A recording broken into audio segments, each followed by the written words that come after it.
Nunca había tenido una experiencia parecida, ni siquiera estaba viendo una película de terror como para decir, no, lo has pensado. Era una mañana, además. Y era antes del mediodía. Mi mamá tampoco estuvo presente porque el huaquero indicó que cuando una mujer está presente, lo enterrado, lo ocultado se va yendo más al fondo. Encontraron una raíz de una planta de uva y que estaba atravesada con un objeto que parecía un cuchillo. Una planta Sí, una raíz de uva, una raíz de un árbol de uva, ¿no? Sí. Es ramificaciones, pero estaba atravesada con un metal que parecía un cuchillo hecho ornamentalmente, ¿no? Artesanal, lo que no era fabricado por alguna persona especialista en crear esos instrumentos filosos, ¿no? Lo que inmediatamente pasó fue que el cuarto dio un portazo, como si se hubiera ido de ahí. Hola mi gente, hoy estamos en Dimensión Oculta. Yo soy Leonardo León y este es el episodio 4. Hoy nuestro primer episodio con un invitado especial, un invitado que ya vamos a conocer y que nos va a contar algunas historias desde la Dimensión Oculta.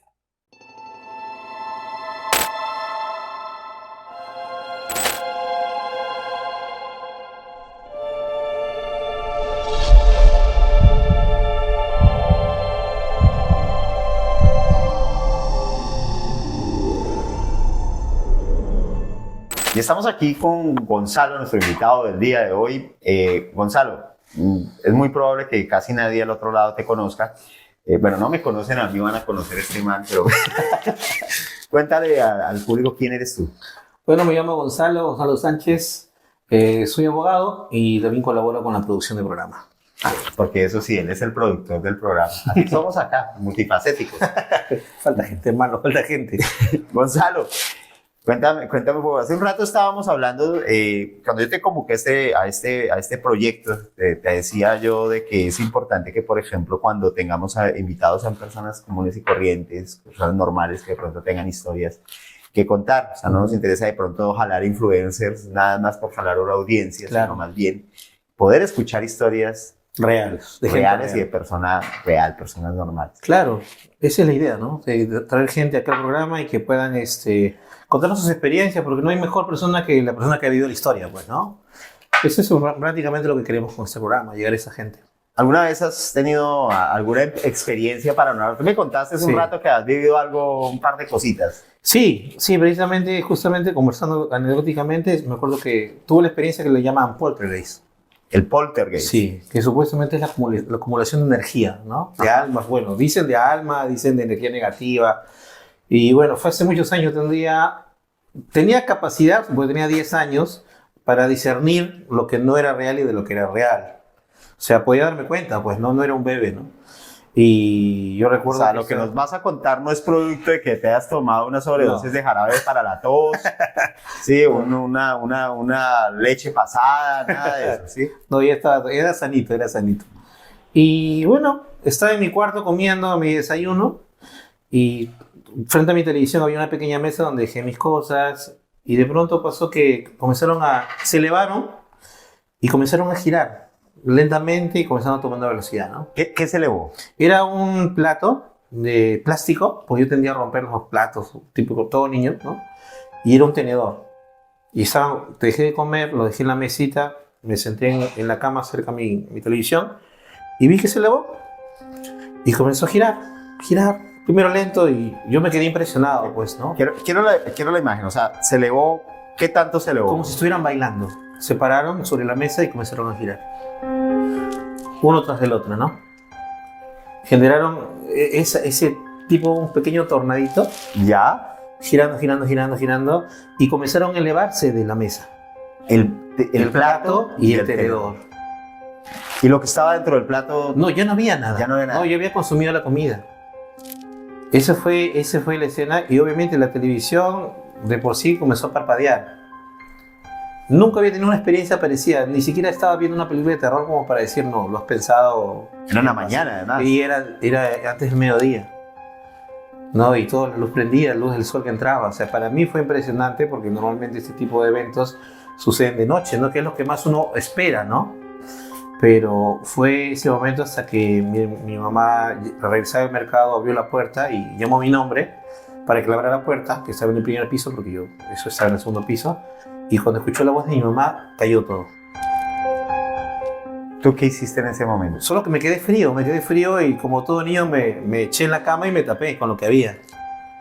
Ah, porque eso sí, no hay mejor protección para un fantasma Que la sábana. que la sábana, las cobijas. Son impenetrables. ¿Sabes? No hay nada, no hay fantasma que te pueda arrancar las benditas cobijas. Sí. Y bueno, le conté a mi mamá, pues no. Y lo bueno es que mi mamá sí me creyó. Porque fue a traer agua bendita en el transcurso de los días y echó el agua, ¿no? Todo hasta ahí calmado. Pero hubo un tema muy importante que eso viene de repente hasta con mi segunda historia, ¿no? Que fue las averiguaciones de que por qué pasaban esas cosas. Porque eso fue el inicio de todo. Ni siquiera fue no fue algo que quedó ahí. Fue el inicio de todo. Yo viví en esos tiempos en Surco, en una ex hacienda. Surco, para los que nos ven desde fuera del Perú, desde fuera de Lima, es uno de los distritos, de los 42 distritos que componen la ciudad de Lima. Uh-huh. ¿Sí? Es un distrito céntrico, más o menos céntrico, No. clase media. Uh-huh. Ahí nos ubicamos, era una hacienda. Claro, era una antigua hacienda, porque Surco destaca porque es una evolución de un pueblo. Uh-huh. Entonces, en dicho lugar, antes había una chacra. Ya. Y la gente comenzó a poblarla y no. Antes de mí había una persona que vivía de hacienda, pues, ¿no? No soy tan antiguo en edad, pero era así su resultado de Surco Pueblo. Y bueno, ahí inició todo, porque luego cuando era normal que yo llegara del colegio, o mi hermana que llegara al colegio, y escuchábamos pasos. Pero no nos adelantemos. Tú dices que había un origen de esa explicación. Exactamente. Lo que pasa es que luego de unos meses, el primer piso de mi casa, que era de mayólica, reventó, o sea, como que se hubieran quedado las mayólicas y se fueron hacia arriba. De la nada, el centro justo de la sala. ¿Ya? Comenzó a primero expandirse como si fuera un cúmulo de gases hasta que reventó la mayólica. No, por más que trajimos un albañil, lo tapó con cemento y volvió a poner la mayólica, a los meses volvía a suceder eso. Entonces, teníamos un vecino que se dedicaba a la huaquería, ¿no? ¿Tú conoces que se dedican a hacer? Sí, claro. Los huaqueros son esas personas que buscan tesoros o buscan yacimientos indígenas. Claro, tienen la habilidad, hasta creo que tienen ese don de saber dónde identificar. Hay una técnica, de hecho, hay diferentes técnicas que ellos ubican donde trabajan mucho desde lo que ellos llaman el magnetismo. De hecho, son expertos en... Claro. Tienen una habilidad que viene de sus antecedentes, ¿no? Sus descendientes de ese tema, ¿no? De sus ancestros. Sí, ancestros. Y llegó el vecino, muy amable, y dijo, no, acá hay algo enterrado. Si no hay huesos, hay algo histórico, pues, ¿no? Que podemos sacarlo. Si desean, lo hago, pero no debe haber niños. Y lo tengo que hacer a la medianoche. A la medianoche. Sí, eso es lo que indicó. Uh-huh. Entonces, bueno, yo en ese día que sucedió, que fue un día viernes, porque dijo que parte de la cultura relacionada con la brujería y los huaqueros es que hay fechas en cuando hacer el tema de este jarbamiento, ¿no? Que son los martes y los viernes. Que esas son las fechas, los días que lo pueden hacer. Claro, de hecho, tanto el día martes como el día viernes normalmente son atribuidos o son pensados como unos días precisos siempre en la cultura popular. De hecho, martes 13 en Latinoamérica o viernes 13 en los países anglosajones tienen una razón de ser. Es un dato que yo no lo sabía, por ejemplo, martes 13 y viernes 13, ¿no? Martes 13, viernes 13. Martes 13 ni te parques, ni te cases, ni te embarques. Tradición española hacia Latinoamérica, ¿no? Ya para las generaciones más nuevas es el viernes, pues por obviamente la cultura popular que viene de... Claro, y te apuesto que muchos de los que están viendo no sabían por qué es martes 13 y viernes 13, porque esos 2 días. Como yo no lo sabía hasta que ahorita me lo has dicho. No, de hecho hay una explicación que tiene que ver con toda una maldición, la maldición de los templarios. Así. Cuando Jacques de Molay, el último de los maestres templarios, fue asesinado por la Inquisición, por la Iglesia, tras una conspiración del rey Felipe el Hermoso, Felipe IV de Francia, fue condenado a la hoguera en un martes 13 y profirió una maldición en la cual Jacques de Molay dijo que ni el Papa ni el rey de Francia de aquel entonces, Felipe IV, sobrevivirían un año después de su muerte. Martes 13 muere el último maestro, el último maestre de los templarios.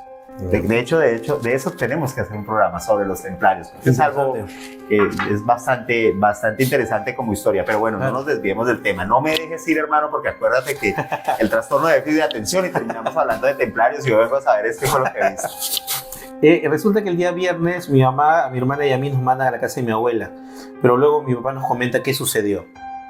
No, lastimosamente perdí a mi perrito también esa vez. ¿Por qué? A mi mamá tampoco tuvo que estar presente. Estamos hablando del momento en el cual que hicieron la excavación. Sí. Suena crudo, pero bueno, así pasaron las cosas. Mi mamá tampoco estuvo presente porque el huaquero indicó que cuando una mujer está presente, lo enterrado, lo ocultado se va yendo más al fondo. ¿Ya? Entonces, no debía estar mi mamá.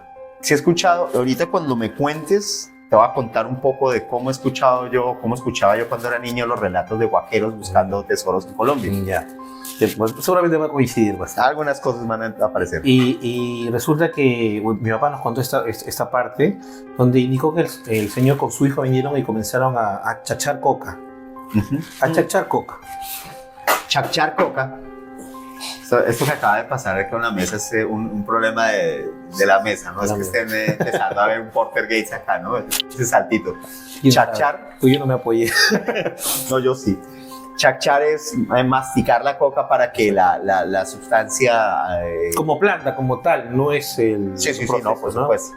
Lo digo claro coca, porque, bueno, eres colombiano. Coca y no la sustancia, cuyo nombre no voy a decir para que el video no nos termine siendo limitado en su alcance. Ajá. Perdón.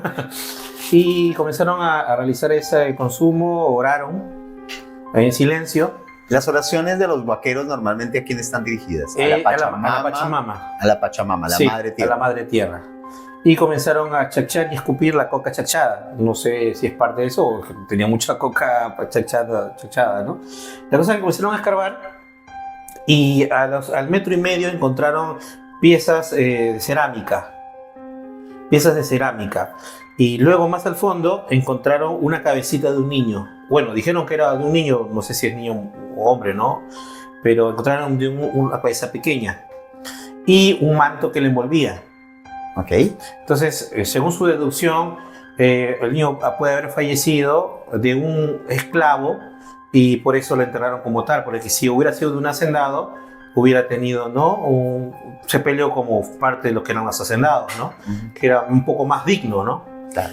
Entonces ellos dedujeron eso porque no encontraron trozos de madera que puedan relacionarse con un ataúd.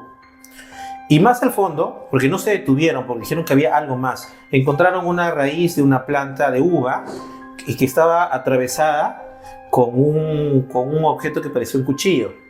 Una planta sí, de una raíz de uva, una raíz de un árbol de uva, ¿no? Sí. Es ramificaciones, pero estaba atravesada con un metal que parecía un cuchillo hecho ornamentalmente, ¿no? Artesanal, lo que no era fabricado por alguna persona especialista en crear esos instrumentos filosos, ¿no? Eso me hace pensar de cuándo dataron. Esto debió haber sido posterior a la llegada de los españoles, porque la uva llega con ellos. Claro, debe ser. Ellos no dieron la fecha exacta, pero dijeron que esto ha sido que han querido maldecir la tierra. Ok.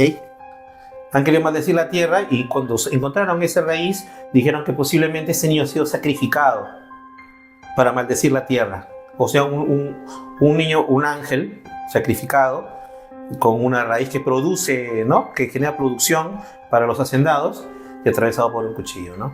Entonces ha habido un acto de brujería ahí. Eso dijeron los huaqueros. ¿Ya? ¿Qué pasó? Y ahí viene la parte que para mí me dio mucha tristeza. Fue que para que esta alma se vaya pura debían sacrificar otra alma, según los huaqueros. Y lo que estaba más a mi alcance era mi perrito. Entonces los vaqueros dijeron, si no sacrificamos, esto como lo hemos abierto, va a comenzar a molestar más. Porque ya lo hemos abierto. Entonces sacrificaron ahí a mi mascota y bueno, la tapiaron y cerraron el hueco. Bien, terminó la historia. ¿Y tu papá te lo dijo así nomás? No, mi papá me dijo, tu abuelita, ¿te acuerdas que tu abuelita un día se fue al cielo? Ya, lo mismo tu perrito. Pero trató de minorarle el golpe, pues no, pero dijeron, mira, si no hacemos eso iba a haber cosas peores, ¿no? Y bueno, ya lastimosamente quedó, pues no. Pero honestamente no sé si fue parte de, porque en esa casa pasó varias cosillas más, pero ya más leves, Ya. más comprensibles, hasta que puedo decirlo, ¿no? ¿Sabes con eso? Ahorita igual te voy a preguntar sobre esas cosas más leves que pasaron. ¿Sabes que con eso de los vaqueros en Colombia, bueno, por lo menos en la zona que está en Bogotá, que es de origen, y los pueblos de los alrededores hay diferentes historias relacionadas con huaqueros? En Colombia la huaca, a diferencia de lo que pasa acá donde es simplemente un hallazgo, ¿sí? En Colombia huaca es cuando hay oro de por medio. Ah, ya. O esmeraldas. Necesariamente. Necesariamente tiene que haber oro o esmeraldas de por medio. Y está muy relacionado con la leyenda del Dorado. Este cacique que se cubría el cuerpo con polvo de oro antes de sumergirse en una laguna, Ya. ¿sí? Y que arrojaba constantemente tesoros desde una balsa al fondo de esta laguna. De hecho, ahí en el Museo del Oro de Bogotá hay una balsa de oro hecha enteramente de oro, como que recuerda ese tipo de rituales que hacían esos caciques. En ese sentido, los huaqueros muchas veces allá, digamos, tienen esta tradición de que se van a encontrar la huaca, pero las huacas allá tienen una característica, y es que normalmente tienen un destinatario. Si esa huaca no es para ti, No aparece nada. no, sí la vas a encontrar, pero tal y como lo mencionaste, se va a hundir. Si esa huaca no es tuya, se va a hundir. Entonces, en los pueblos, justamente en Huaca, el pueblo que mencionamos el otro día, donde ocurría la historia esta del muelón, pues, del diablo, Ya. pasaba que en la laguna, esa era una de las lagunas de donde se hablaba de justamente parte de esta leyenda del Dorado, y ocurre que suele contarse como parte de la tradición de las personas más antiguas del pueblo, que a veces aparece lo que se le llama un tunjo. Ojo, un tunjo en Colombia es un muñeco de oro. Ah, ya. Pero el tunjo normalmente se le aparece, son una especie de niños pequeños, muy pequeños, diminutos, que se les suele aparecer a los niños y jugar con ellos. ¿Como los duendes? Como los duendes. Ya. Entonces, cuando los niños en estas zonas empiezan a hablar mucho de que se encontraron un niño chiquito, muy chiquito, y que han estado jugando y que está calato el niño desnudo, ya los adultos más saben por dónde va la cosa. Entonces, lo que dice la leyenda es que el niño tiene que aprovechar el momento y orinar al pobre tunjo o echarle sal. Inmediatamente ese se convierte en el tunjo de oro. Y acá a mí lo protegemos que no se lo lleve. Imagínate, se convierte en un tunjo de oro. Y ojo, que tú no lo puedes llegar a coger, porque también hay una historia que pasó en el barrio donde yo vivía cuando mi mamá murió en este barrio, cuando tenía 16 años, en La Uribe, que es un barrio del norte de Bogotá. Era una estación de tren. Y ahí había una persona, el señor Roa, creo que era, tenía una empresa de grúas, un tipo que era pobre, y efectivamente él dicen que se encontró una huaca y un tunjo de estos, pero él se cuenta que agarró el tunjo apenas lo terminaron de orinar, y inmediatamente decía mi mamá, es que el oro es eléctrico, y por eso el señor Roa, si usted le mira, tiene toda la piel manchada como con vitiligo, ¿sí? Yo no sé si el oro le produzca a uno vitiligo o como sea la cosa, pero... ¿Pero te sacrificarías para comprobarlo? Pues no lo sé, hermano, pues hoy en día con los tratamientos podemos recuperar el color de la piel, posiblemente. Ajá. Pero es con lo que se cuenta, y en algunos casos se dice que el huaquero, el que encuentra el tesoro, tiene que pelear contra el muán. Entonces aquí hay dos cosas, hay dos tipos de muán en Colombia, ¿ya? Hay un muán que de él se cuenta que es un personaje, un hombre que era cacique, y que aparece en las orillas del río Magdalena, que es un río muy grande que corre en la bifurcación de la cordillera de los Andes, que se abre en tres en Colombia. En una de esas bifurcaciones, la cordillera oriental y la central, ahí corre el río Magdalena. Se dice que él aparece ahí para seducir mujeres. Aparece y les regala peinecitos y tal, y se enamoran, y luego que se enamoran, compadre, las lleva al fondo del río y hasta ahí llega la chica, ¿no? Ah, mira, interesante. Que después, acuérdame y te cuento una historia que me pasó acá con bufeos. Y entonces, eso es lo que se cuenta de ese muán. Es el que todo el mundo conoce. Pero hay otro muán que se dice que aparece cuando tú estás ya no ante el tunjo, sino en el hallazgo de una huaca, de esa huaca que tú escarbas, Ya. que es un personaje que aparece vestido con una capucha como un hombre. Y tú tienes que pelear con él. Pero esa pelea De su muerte. es una pelea a muerte, pero además es una pelea que va, no es una pelea de golpes, sino es una pelea espiritual, es una pelea de rezos, es una pelea Mira. que lo que lleva es a que tú tienes que vencer con tu fe a ese muano que quiere impedir que tú agarres la huaca. Qué interesante, ¿no? Eso es lo que se dice. Se habla de personas, de huaqueros que le han ganado al muano, pero que a la hora de ir a agarrar el tesoro se les hunde porque no es para ellos. Pero que no es para ellos. O sea, se relacionan todas las historias al final. Son leyendas populares, ¿no? Que corren. No me consta, me gustaría encontrarme, no sé si me gustaría encontrarme el muano, ¿no? Porque... Ahí se pones a prueba tu fe. Pero, ¿qué fue lo que pasó entonces posteriormente? No, bueno, volviendo al tema, se escuchaban pasos pequeños. O sea, sí. Y obviamente cuando tú escuchas a un niño correr, sabes que es un niño que está corriendo. Como cuando sabes que un adulto, porque es más pesado y sus pasos son más ligeros, ¿no? O sea, más lentos, ¿no? Entonces, era costumbre ingresar a la casa a cualquier hora, pero tú estabas solo, tenías que estar solo. O sea, si estaba con mi papá, mi mamá o amigos, no pasaba. Si yo ingresaba solo, comenzás a escuchar los pasos corriendo en el segundo piso. El segundo piso. Porque, un paréntesis, mi segundo piso todavía mantenía, porque en Surco Pueblo hay muchas casas que mantienen todavía su estructura tipo colonial. Entonces, el primer piso estaba todo modificado, pero por un tema municipal nos dijeron que el segundo piso, de todas las casas que tenían ya su base colonial, su imagen, no podían ser modificadas. Entonces, el segundo piso todavía tenía áreas de madera, el piso, ¿no? El piso. Y entonces se escuchaba correr al niño. Además que es una cosa bien particular, porque creo que más de uno ha escuchado acá esos pasitos a la medianoche, que es muy usual que uno se escuche normalmente en el piso de arriba, no importa en qué piso vivas, desde un momento a otro. Uno piensa que es un gato a veces, ¿no? Yo lo sé, yo cuando escucho los pasitos, a mí en lo particular, en donde yo vivo, se escuchan esos pasitos. El problema es que arriba de mí no hay nada, solamente está el techo. Entonces, el último final ya. Claro. Adicionalmente, a ese tipo de ruidos también suele escucharse el sonido de las canicas que corren, ¿no? Y ya en el otro nivel son las cadenas que se arrastran. Ya es otro nivel, y eso ya es otro nivel. Y ese es nivel de vete a esa casa. Eso ya es nivel. Lo siguiente es que tu plato y su tenedor empiecen a flotar.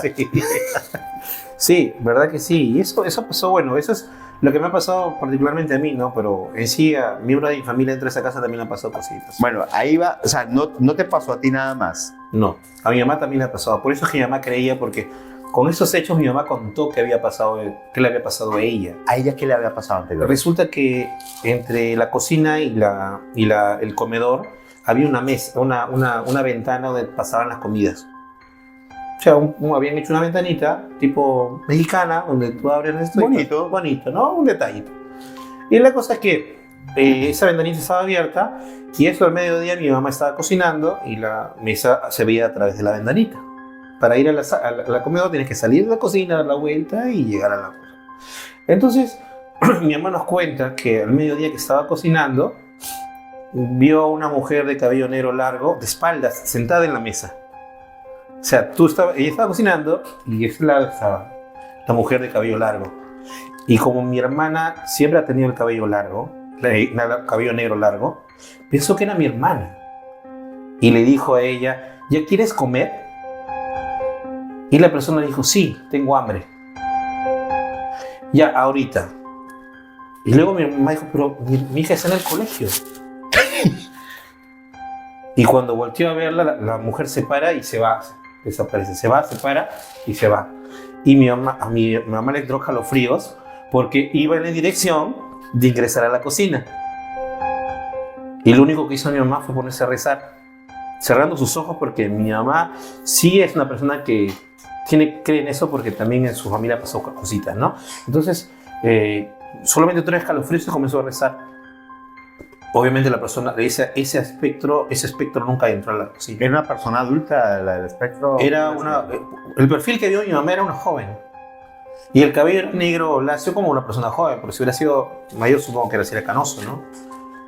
Pero fue la conversación que tuvo mi mamá con esa persona, porque le dijo, sí, tengo hambre. Hay un espectro que suele estar en el imaginario popular. Normalmente es una mujer joven o una niña de unos 12, 13 años, que de hecho es parte de la inspiración para Samara, la niña del aro. Ya. Hay múltiples relatos a lo largo del mundo entero. Y en Latinoamérica hay varios relatos de esta historia. En algún momento alguien me habló de ella, pero le puso nombre: La Mensajera. ¿Y por qué me habló? Esta era una amiga, que era psicóloga y que pues, le gustaba este tipo de cosas paranormales. Me habló de La Mensajera y de cómo tenía que tener cuidado con ella, porque yo he tenido muchos episodios de encuentros con ese personaje. También has experimentado lo mismo. Te voy a contar una... A ver. Este episodio es chévere porque voy a contar algunas de las cosas que a mí me han pasado directamente. La primera vez que yo salí de Colombia, fui primero a la Argentina, en el año 2011, y de ahí me fui para el Paraguay. Ese viaje tiene varios momentos. Ya. El primer momento es cuando, bueno, mi hermana, yo primera vez que salía del país, y antes de irme, antes de echarme la bendición, porque mi hermana es como mi mamá, pues, antes de echarme la bendición, entonces me dio un canguro de uno de estos bolsitos que se... Me dijo, esto póngaselo por debajo de la camisa y ahí ponga el pasaporte. Usted se le puede perder cualquier cosa, pero el pasaporte no, señor. ¿Ya? Sí. Llegué al aeropuerto y en el aeropuerto del Cencia, ahí nunca lo pronuncio bien, el aeropuerto de Buenos Aires. Llego yo, voy a pasar migraciones. Paso migraciones, me sellan. Yo no sabía que si tenía que volver a presentar el pasaporte para pasar por la aduana. Después, la madre del caso fue que yo empecé a buscar mi pasaporte. El bolsito estaba y el pasaporte no estaba, hermano. Y yo empecé a buscar el bendito pasaporte por todo el aeropuerto y no lo encontraba. Una hora, hermano, yo le preguntaba a los pilotos que veía, a las azafatas, a todo el mundo con esa cara de angustia de colombiano perdido. Y es que perdí mi pasaporte, sí, es la primera vez que salgo, don Armando. Y en eso, una chica que estaba justamente al lado de donde está estos cubículos de rayos X para ver las maletas, una chica achinada, ella me dice, Melo Reyes, mi apellido, mi nombre, segundo nombre es León. León es mi segundo nombre, no es mi apellido. Melo Reyes. Sí, soy yo. ¿Y dónde está el niño? ¿Qué niño? Me dijeron que vos estabas como loco por todo el aeropuerto buscando tu pasaporte. El pasaporte está acá, pero no veo el niño. Con un niño, maestro. Yo todo el tiempo estuve solo. ¿Por qué me veían con un niño? Pero eso no termina ahí. Te veían con un niño a ti. Con un niño detrás. Pero eso no termina ahí. Yo estuve un tiempo en Argentina, luego me fui para Paraguay, es donde empieza la parte complicada. En Paraguay, estando en Asunción,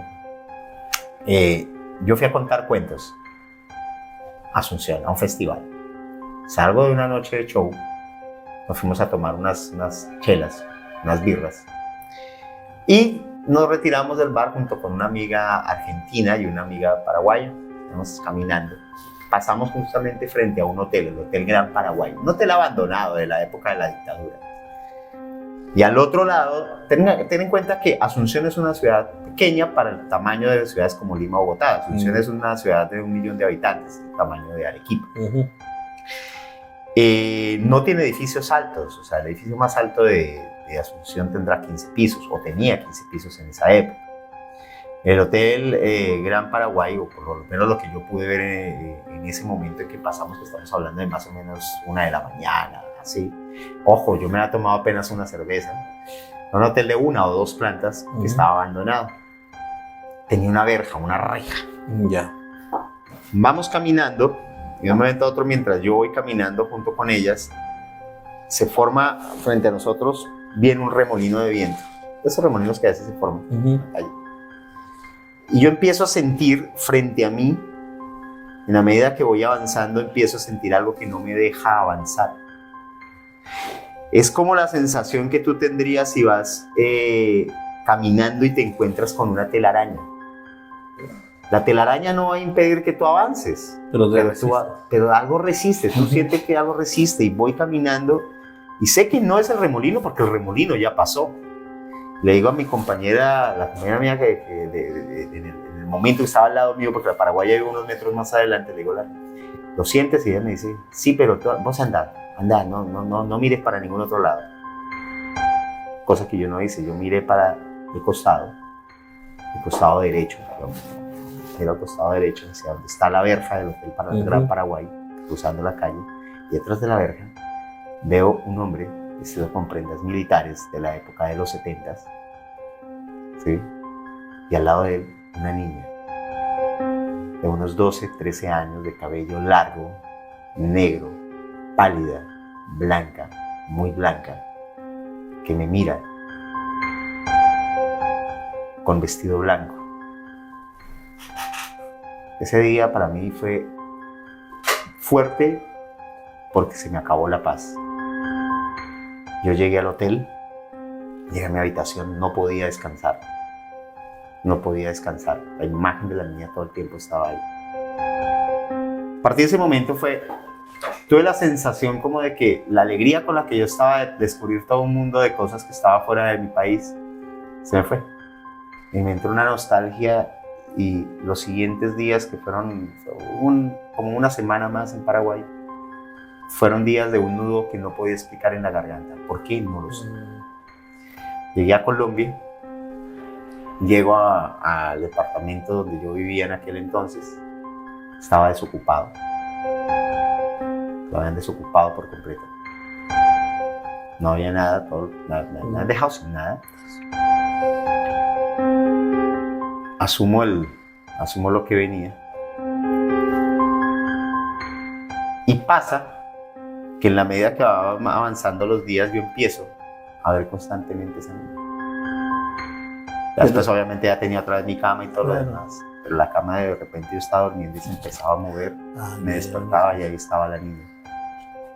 Y a veces se aparecía con una figura adicional, un hombre, no era el militar, era un hombre vestido de negro, con sombrero. El hombre del sombrero, otra tradición que aparece por ahí. Y de vez en cuando una sombra que yo no podía definir. Desde así más o menos 3 meses viendo esta aparición de manera constante. Y no era la primera vez que me pasaban cosas paranormales, ni iba a ser la última. Pero que fue trascendental. Y claro, cuando yo le cuento a mi amiga, me dice, ten cuidado. ¿Por qué? Porque esta niña, para esto, ya se me venía apareciendo en sueños. Yo tenía estas parálisis, episodios de parálisis del sueño donde constantemente, o sea, cualquier día, por ejemplo, para mí hay un sueño lúcido donde yo estoy caminando por un centro comercial, voy a entrar al baño y voy por un pasaje. De un momento a otro la niña me arrastra, es lo que me arrastran, no sé quién es hasta que volteo y me está arrastrando esta niña, ¿sí? De los pies, y de un momento a otro salta sobre mi espalda y me empieza a rasguñar. No podía gritar, no podía nada. No hubiera sido tan complicado si yo no hubiera al día siguiente, cuando me estaba duchando, no hubiera sentido ardor en la espalda y hubiera encontrado los arañazos. No profundos como los del sueño, pero sí tenía. Claro, los sentías de todas maneras, ¿no? Y estaban ahí. Bonita, ¿no? Claro.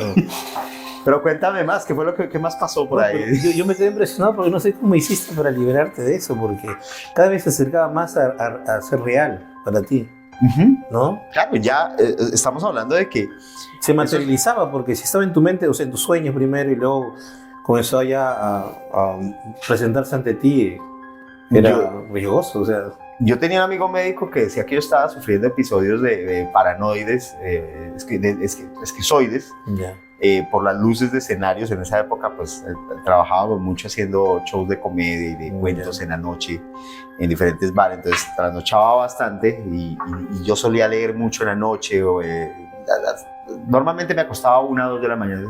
Usted no está durmiendo. Es más, mis amigos estaban preocupados porque alguien en algún momento en una reunión, ¿cuánto es que no duermes? Y yo, no he dormido bien en los últimos 3 días. ¿Por qué? Y alguien dijo, no, el club de la pelea. Resultó acá Leonardo, solo que con fantasmas, hermano. Pero así fue, pues. Pero cuéntame, aparte de tu mamá, tú dijiste que habían pasado más cosas. Luego también me acuerdo que, mira, es que en sí las cosas se relacionan porque yo creo que si existe ya como una puerta de acceso para esos tipos de seres, no solamente hay un tipo de presencia, sino diversas, ¿no? Yo creo, ¿no? Si hablo como un portal, de repente una puerta de llegada, oye, si acabó brujería en esta casa, entonces todos podemos ingresar con facilidad, de repente con más facilidad que otros, ¿no? Sobre todo porque en mi familia no somos católicos, por ejemplo. En mi caso yo no soy ni bautizado. Porque mi papá siempre dijo, no, cuando tú quieras tener tu religión, te coges tu religión. Y bueno, al inicio, verdad que no le tengo mucho temor, pero sí bastante, ¿qué te puedo decir? Esa ganas de saber, de conocer, qué hay más allá, ¿no? Eso sí me gusta. Pero volviendo al tema, ¿qué pasó aquí? Cuando nosotros llegamos a esa casa, mi papá le gustó un cuadro mucho que conservó. Era un cuadro de un niño que estaba sobre un pastizal, con ropita de marinero, con un pan bajo el brazo y un libro en una mano. ¿Ya? Ese cuadro era muy profundo. Me parece que ese cuadro lo han dibujado a mano. O sea, un artista, ¿no? Era muy profundo su mirada de ese niño. Miraba con tristeza hacia un punto. La cosa es que no se le ocurrió mejor cosa a mi papá que ponerlo en el cuarto de nosotros. Como algo bonito, ¿no? Algo histórico de repente, quién sabe, ¿no? Resulta que yo cuando era adolescente yo frecuentaba mucho la casa de mi abuela acá en Comas, que es un distrito acá del Cono Norte, en el norte. En Lima. Sí. Y casi todas mis vacaciones. Y mientras mi hermana se preparaba para la universidad, y a veces ella se madrugaba preparándose. Y resulta que mi hermana estaba, eso me lo contó mi hermana también, estaba estudiando de madrugada porque ella prefería despertarse a las 3 de la mañana, porque no había ruidos de carro, no había gente que hable, no había televisiones de los vecinos y podía prepararse. Entonces, ella se levantó a estudiar y la luz, nosotros, como tú bien lo dijiste, en Surco normalmente hay clase media. Entonces, y sobre todo que en esos tiempos no había la modernidad de la luz blanca, entonces la luz era amarilla. Y si se iba la luz, ¿qué hacías? Velita, ¿no? La típica. Estamos hablando de años 80, 90. Sí, los 90. Que era usual que se fuera la luz. Fuera la luz. Por el tema de la voladura de torres. No, por los... No digas esa palabra porque nos vetan el canal. Ajá. Entonces resulta que mi hermana estaba estudiando y en un momento de cansancio quería ir a su cama. Nosotros compartíamos el mismo cuarto, mi hermana en un extremo y otro extremo, como una L. Entonces estaba acostado en su cama y veo a un niño en la cabecera de mi cama de espaldas, jugando con el libro, con un libro. Entonces mi hermana pensó que era yo. Entonces dijo, ya échate a descansar, ¿qué haces tan tarde? Demandado, pues, ¿no? Pero mi hermana se dio por la proporción del niño que no podría ser yo, porque yo ya era adolescente. Y el tamaño del niño no era relacionado con el mío. Entonces mi hermana se para, me da cuenta que es curiosidad de ella, porque el reflejo del niño era con la luna que entraba por la ventana. Y hacía un contraste con la vela. ¿Sí me entiendes, verdad? Sí. La vela hacía contraste con la ventana y salía el reflejo del niño. Entonces mi hermana se para, se acerca al niño y cuando lo va a tocar, solamente se desvanece. Pero lo que en ese momento hubiera quedado bien si se desvanecía, dice mi hermana. Pero lo que inmediatamente pasó fue que el cuarto dio un portazo, como si se hubiera ido de ahí. Y lo único que hizo mi hermana es comenzar a gritar hasta que mis papás se despertaron. Hermano, se me pusieron los pelos de punta. Sí, era interesante esa cara. Pero, ¿y ese niño era el mismo niño del cuadro? Era el mismo niño, porque cuando mi hermana lo identifica, porque ya se le quedó en la mente la imagen del niño, es que ella identifica que era el mismo que aparecía en ese cuadro. Y es cosas de coincidencia quizás, la posición en que había ubicado mi papá, el cuadro del niño, miraba a mi cama. Tú sabes que hay una especie de leyenda que corre alrededor de un cuadro de un niño, una imagen de un niño. Ahorita no recuerdo cómo es el nombre exactamente que le dan a esta leyenda. Es un cuadro de estos donde hay un niño medio triste, medio feliz, de esos cuadros que se usaban mucho en los años 60 hacia atrás, ¿no? Que era el niño así con una lágrima en el ojo. Creo que ustedes han visto. Exactamente, el niño tenía una cara de sol y estaba medio triste, medio feliz. Ya, eso. Bueno. En torno a ese cuadro hay una leyenda que corre debido a la coincidencia de diversos incendios en diferentes lugares en donde casualmente está ese cuadro en el lugar del origen dentro de la casa, el lugar de origen del fuego. En algún momento, eso va a ser otro tema, claro, para algún programa en algún momento, porque hay toda una leyenda que corre en diferentes lugares del mundo en torno a ese cuadro en particular, a ese niño en particular. Y donde incendio hay, se quema todo el cuarto menos el cuadro, el bendito cuadro. Y es el lugar donde se origina además el fuego dentro de la casa. Yo creo que esa casa estaba llena de carga negativa. Mejor los gritos de tu hermana que un incendio en tu cama. Sí. Eso sonó raro. Porque imagínate, pero imagínate dar un portazo, obviamente es una señal de que esa energía es muy fuerte, o sea, porque yo creo que una energía cuando tiene mucha carga, hablamos de un alma, ¿no? Como energía, cuando tiene mucha carga puede mover cosas, pero con tanta agresividad es porque ese espectro debe ser un espectro muy negativo, creo yo.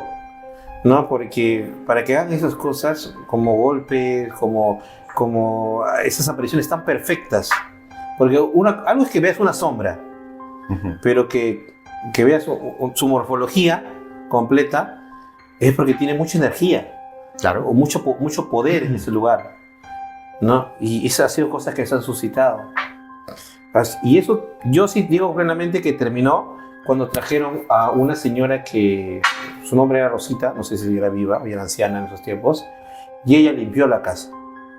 Y ella puso una medalla, y no me vas a creer esta parte, ella dijo que ella puso un alma protectora.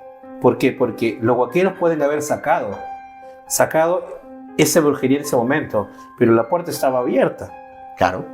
Entonces necesitabas un protector, que eso los huaqueros no conocen de eso, y los brujos sí. Por eso te dan medallas, te dan talismanes, protector.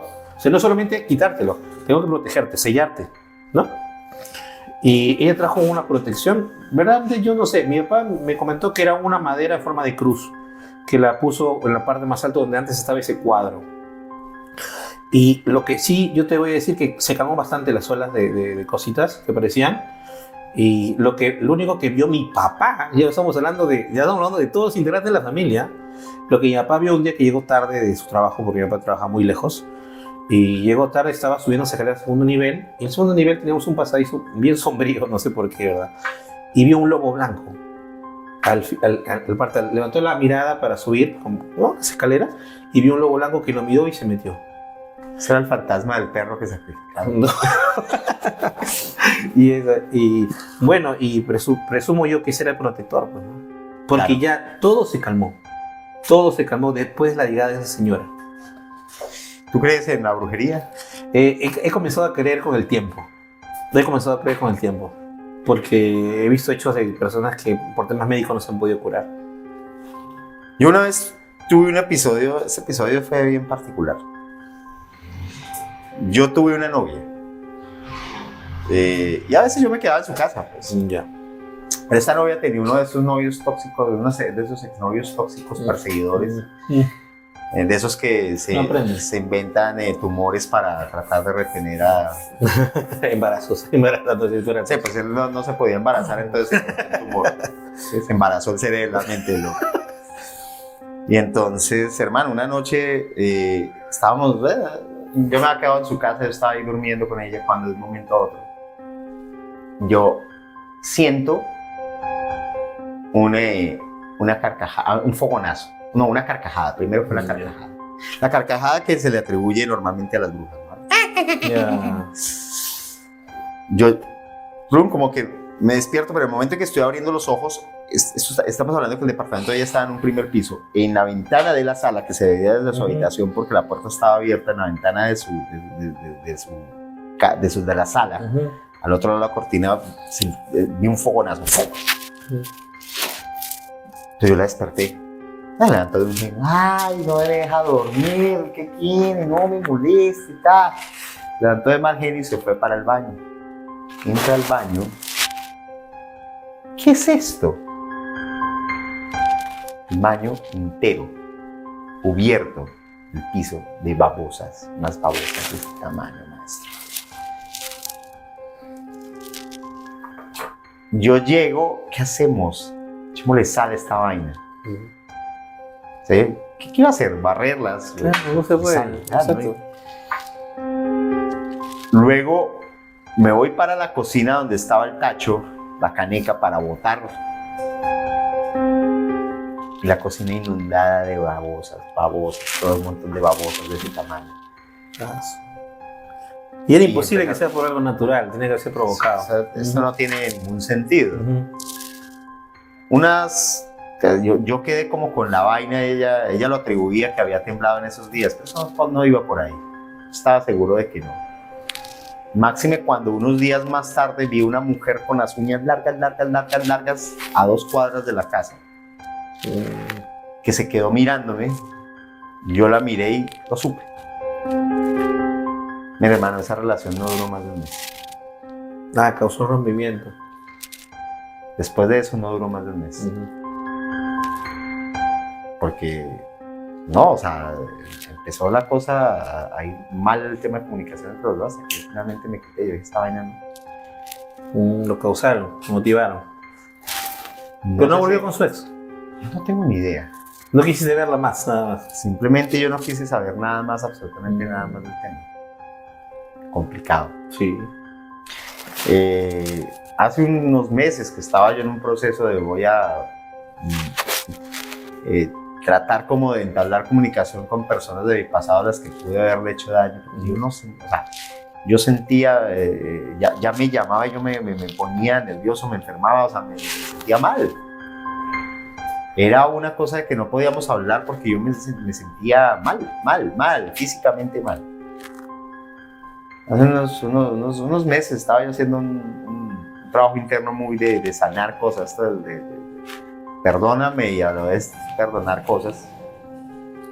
Quise ponerme en contacto, pero no la ubiqué, no sé qué será de ella.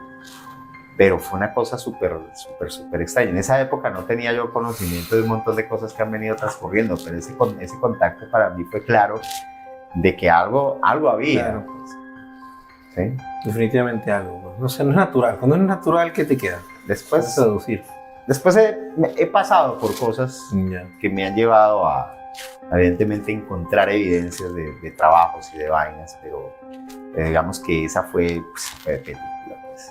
Es más, o sea, solamente falta que quién sabe qué clase de engendros fantasmales y demás apariciones hubieran aparecido luego de eso.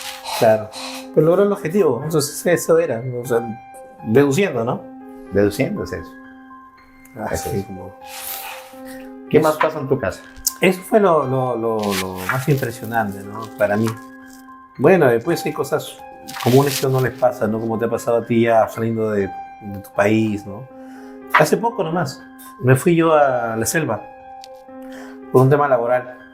Y, bueno, un familiar me brindó un cuarto y el problema es que ese cuarto tenía espejos. ¿Ya?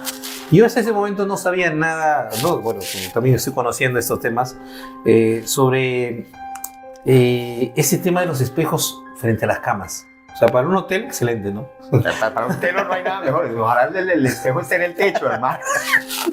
El tema es que en esta casa, primero que está al centro de una pequeña chacrita, esa casita, y me dio un cuartito ahí. Y bueno, amable, pues, familiar, ¿no?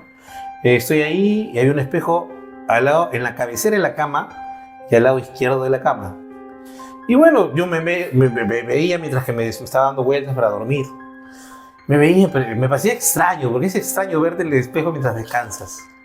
Entonces me acosté, comencé a parpadear de cansancio, me dormí. Pero sentí un jalón de la sábana. Clarito lo sentí. Apenas cerré los ojos, no sé cuánto tiempo habrá pasado de que caí cansado. La cosa es que siento el jalón de la sábana, abro mis ojos y lo primero que veo es un reflejo distinto de mi rostro, no es mi rostro. era otra persona mirándose al espejo. ¿En qué parte de la selva estabas? Estaba en San Ramón, Ya. en Chanchamayo, en Junín. Ya. Y siento el jalón y abro mis ojos por esa sensación y la persona que viene al espejo era otra, no era yo, ¿no? Y luego me vuelvo a ver y yo obviamente vi mi reflejo, ¿no? Pero el reflejo era de otra persona que me miraba. Y esa sensación para mí no me dejó dormir ya en ese momento, ¿no? No sé, creo que era más o menos las 3:40 de la mañana, por ahí. Pero ya no La pude hora dormir. maldita. No pude dormir ya. Sí. Porque lo único que hice fue prender la televisión y dejar todo prendido hasta la luz del cuarto, porque no podía dormir ya. Dicen que los espejos son puertas a otras dimensiones. De hecho, está el famoso, la creepypasta relacionada con María la Sangrienta, que es que tú te paras frente a una vela, con una vela frente a un espejo en medio de la oscuridad. Ahí le hablas así, otra vez. Ya. y la invocas y va a aparecer. Es más, si tú haces eso sin invocar a María la Sangrienta, de todas maneras sí vas a ver Alguien. a alguien que no eres tú precisamente. Pero- A mí en la selva me pasó el año pasado algo bien particular. Últimamente yo, que nos siguen en Instagram, por ahí he colgado algunos videos de ovnis. Bueno, ovnis no, estos son FANIs, fenómenos aéreos no identificados, que he podido grabar con muy mala calidad, eso sí. Pero si un video ovni tiene buena calidad, eso es porque es fake, ¿no? Claro, perfecto. Bueno. No. Como si estuvieras esperándolo, ¿no? Eso es imposible. En esto no puedo decir que son objetos, pero sí son luces con comportamientos demasiado extraños. Ya. Pero el año pasado es un suceso bien particular. Yo estoy en Iquitos, en la ciudad de Iquitos. La ciudad de Iquitos es una de las ciudades de la selva que queda muy cerca a Brasil y a Colombia, la triple frontera. Ahí corren muchas leyendas. En la selva peruana hay cualquier cantidad de leyendas. Tenemos, entre otras, la leyenda del Tunche, la leyenda del Chuyachaki, ¿sí? Y en alguna ocasión, de hecho, en el primer episodio hablamos de la Tunche, que alguien me aclaró, Ricardo Durgues, que esperamos algún día tenerlo como invitado, una persona que investiga mucho sobre esos temas, me decía que no se dice Tunche, se dice Tunche. Tunch. Tunche, con I, porque los habitantes lo pronuncian como Tunche. Ah, ya. Entonces nosotros solamente al pasarlo ponemos Tunche. Tunche. ¿Ya? Entonces, yo tenía un vuelo que salía a eso de las 7, o sea, a las 6 de la tarde tenía que estar en el aeropuerto. Ya. A eso de la 1 de la tarde yo ya estaba completamente libre y ¿qué hago? Solo, ¿no? Entonces me fui hacia un malecón que existía en un viaje anterior y que me había encantado porque era como para hacer una película, o sea, un malecón lleno de tiendas así cuchitriles de muerte, de tiendas de la mala muerte, llenos de tragos exóticos como el rompecalzón y el 7 veces seguidas sin sacarlo. Y qué tragos exóticos de la selva, ¿no? Ajá. Llenos de raíces y de... ¿ya? Esos tragos son más exóticos, milagrosos. Eso dicen, ¿no? Entonces yo me fui como por ahí, ¿no? La curiosidad, ¿no? Y resulta que el malecón es un malecón lleno de bares de mala muerte, Ya. donde podía salir descuartizado de pronto. Ya no existe. Ya. No, pues en la imaginación. Yo sé que no pasa eso, ¿no? Entonces dije, qué aburrido, yo que tenía que tomarme un traguillo. Y me fui a buscar a algunos barqueros para que me llevara. Hay algún par de destinos que están cerca, a menos de una hora, 40 minutos, media hora, así, que son la Isla de los Monos y el Serpentario. Ya. Nos fuimos para el Serpentario porque la Isla de los Monos estaba cerrada por esos días. Entonces, mientras íbamos en el barco, yo le voy preguntando sobre leyendas de él. Este tema pues, me viene rondando la cabeza desde hace un buen tiempo. Entonces me puse a preguntarle si había tenido alguna experiencia con el Chuyachaki, por ejemplo. Pregunté por el Chuyachaki, me contó. Creo que Alberto se llamaba el señor, me dice, sí. Cuando yo era niño, una vez nos fuimos de cacería con mi hermano y mi papá. Y resulta que en esas como que yo me sentí perdido, ¿ya? Y vi que mi hermano estaba ahí a unos metros y yo me fui y me pegué a él y me dijo, no, camine que mi papá está allí por acá, por este. Y él se fue con el hermano, pero algo se le hizo raro y fue porque escuchó un disparo de escopeta, para que iban a cazar, hacia el otro lado. Y entonces en ese momento él miró los pies de su hermano. El Chuyachaki se caracteriza porque es un duende que te pierde en la selva. Y que la característica que tiene es que tiene un pie hacia atrás. Invertido. Un pie invertido. Y él miró ese pie invertido. y arrancó a correr. Se salvó de perderse, como ya se había perdido alguien de su familia. Solo que quien se perdió de su familia, que era un tío, se perdió porque se encontró con el Tunche, del cual ya hablamos, el maligno de la selva, ese ser que si se llega a aparecer y te silba y está lejos es porque está cerca, y si el silbido está cerca es porque está lejos. Ya se había perdido un familiar de él por el Tunche. No sé si esta aparición o esto de dónde salió de que el Tunche era el que lo había desaparecido. ¿Quién estaba cerca para saber? Sí, ¿no? Pero fue interesante la forma, mientras él iba ahí con su motorcito, íbamos por el río Amazonas, Iquitos está sobre el río Nanay y el río Nanay confluye con el Amazonas. Y uno ve la diferencia entre las dos corrientes de agua, pues son muy diferentes en color. Entonces entramos en esa zona y seguía contándome. Entonces yo le pregunté por las sirenas. Ya. Entonces me dijo que las sirenas por ahí se aparecían de vez en cuando y que seducían a los hombres y los perdían. Y ahí lancé la pregunta.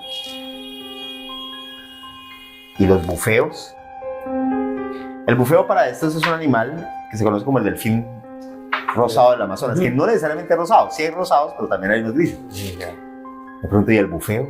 Porque hay una leyenda que dice que el bufeo se convierte en ser humano y sale a seducir mujeres. Ah, sí, sí he escuchado esa leyenda. Ya. Entonces yo le pregunto, ¿y el bufeo? Y esa fue la que me caló, porque resulta que me dice, pues imagínese que una vez hace unos años, hace unos 5 años, en unos carnavales, me fui para un caserío que está acá más adelante, a unas 4 horas de Iquitos, que se llama San Rafael. Y estábamos ahí cuando de un momento a otro llegaron 2 gringos. Tenga en cuenta que los bufeos, cuando se aparecen, son hombres o mujeres muy atractivos, gringos, que suelen venir, en el caso de los hombres, seducir a las mujeres, embarazarlas y se van. Y luego, ¿cómo sabe uno que ella estuvo con el bufeo? Porque el niño nace rubio y no tiene papá.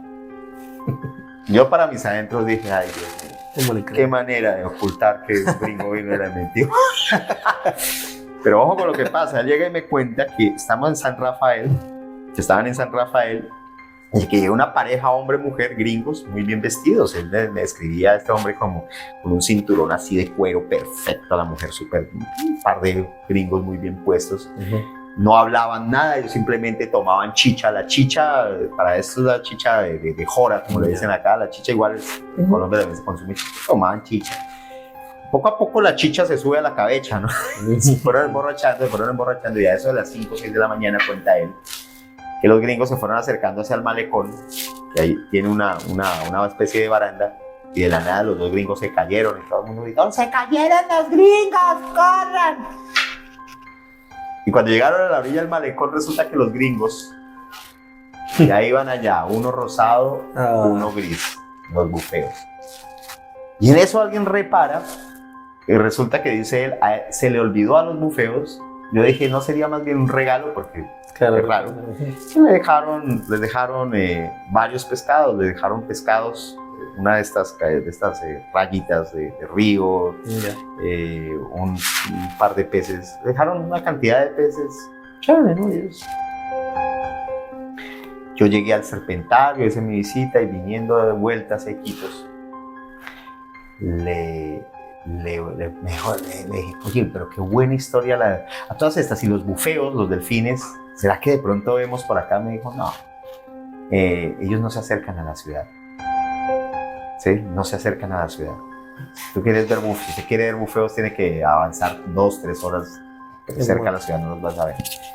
No, pero me dejó usted loco, le digo yo, esta historia de los bufeos es tremenda, o sea, es verdad que sí. Y lo de los gringos y que se han perdido de esa manera, y estamos hablando de eso cuando de un momento a otro dije, me dice, espere, mire.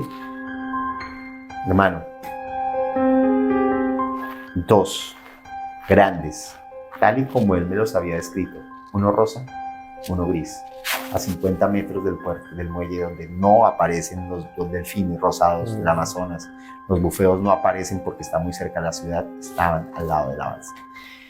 Desafortunadamente grabé video, pero en el video no alcanzan a verse bien porque obviamente mientras uno saca el celular y todo esto es una situación súper rápida y ya se están viendo y se alcanza medio a ver el morrito de los dos. Pero fue una de esas cosas que yo quedé así como, ¿y ahora qué? Le digo yo. Me dice, no se le haga raro que en una de estas noches usted sueñe con que está en el fondo del río. ¿Ahogado? No, tranquilo. Tranquilo. Quiero soñar eso. Ese sueño va a ser bueno para usted. Si usted lo sueña, van a pasar cosas. Efectivamente, el sueño vino unos días después, no vino esa noche, el siguiente día de la nada, también soñé estando en el fondo del río. Simplemente el mensaje ahí era, no dicho con palabras, era que cosas iban a cambiar y efectivamente cosas cambiaron, muchas cosas. Para mejor. Sí. Pero con un momento de transformación y de un quiebre emocional bastante fuerte para luego posteriormente que pasaran cosas muy positivas. No sé, quizá detrás de esas leyendas, detrás de esos mitos haya cosas mucho más allá. Seguramente, porque por algo nacen esos mitos de leyenda. Gonzalo, nada, si tiene, qué buena historia. La idea es esta, ¿no? Que de pronto, bueno, Gonzalo es nuestro productor, va a ser invitado más de una vez cuando ustedes empiecen a mandar historias para que nosotros leamos, seguramente Gonzalo estará leyendo acá más de una historia, estaremos conversando, como hemos tenido, qué buena conversa hemos tenido, ¿no? Y podemos invitar también a que si la historia es interesante, que se presenten, ¿no? Sí, porque la idea es que este tipo de conversaciones las tengamos. No me interesa de pronto tener influencers, aunque tenemos amigos influencers, no me interesa tener el influencer, el famoso, para que nos hable, porque me interesan personas comunes y corrientes con historias extraordinarias. ¿Sí? Son historias que eventualmente te hayan pasado, que hayas vivido, te hayan aterrado. Esas son las historias que realmente valen la pena. Gonzalo, ¿dónde te pueden seguir las personas si te quieren seguir? Porque además eres comediante, ¿no? Como @Gonzalo Comedy. Ahí me encuentran, pero nosotros nos encuentran como @Dimensión Oculta para que manden sus historias. Si son interesantes, de hecho van a estar aquí contándolas. En Instagram, @Dimensión Oculta. Envíanos tu historia por mensaje directo y sería muy positivo tenerte. Quizá el próximo seas tú. Y en últimas, tu historia, porque nos interesa que conozcas la otra dimensión, la otra cara de las historias.